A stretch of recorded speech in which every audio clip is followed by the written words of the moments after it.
There's a revolution going on, and it relates to how companies report their greenhouse gases. Now today, unexpectedly, more than 90% of the Fortune 500 companies in the world are reporting their greenhouse gases through the protocol. The question is, why are they doing it? It's usually not because the law tells them they must do it. They're doing it because they've figured out that it's a very useful thing to do.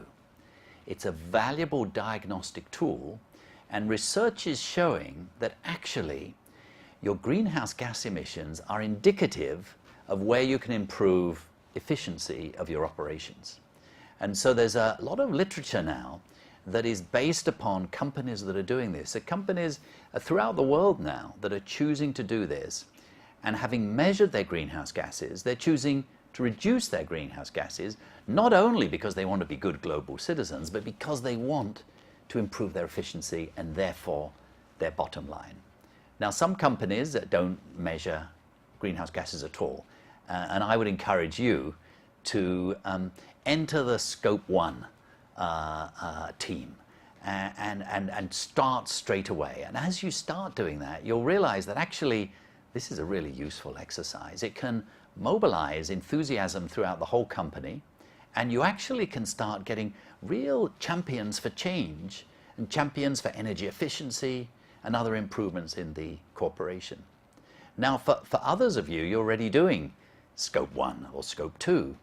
And for you, I would really urge you to think about Scope 3. Look at your whole supply chain. Now, you might say, why should we do that? Why should we care about our suppliers or our buyers? Well, several reasons. One, you, being the size you are, probably want to be a leader in this space. But in addition to that, actually it can build all kinds of links. If your suppliers become more efficient and greener, that's not only good for your reputation, it's actually good for your bottom line, and so too those you supply to.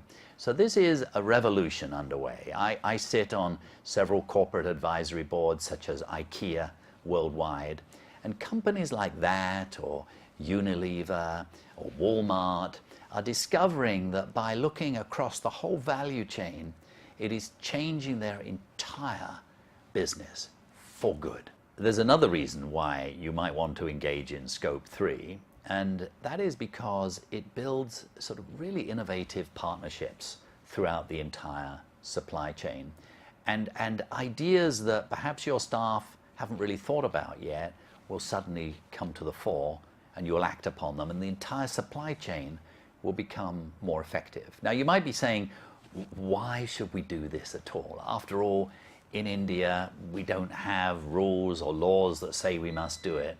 Yeah, but you are an international company, probably.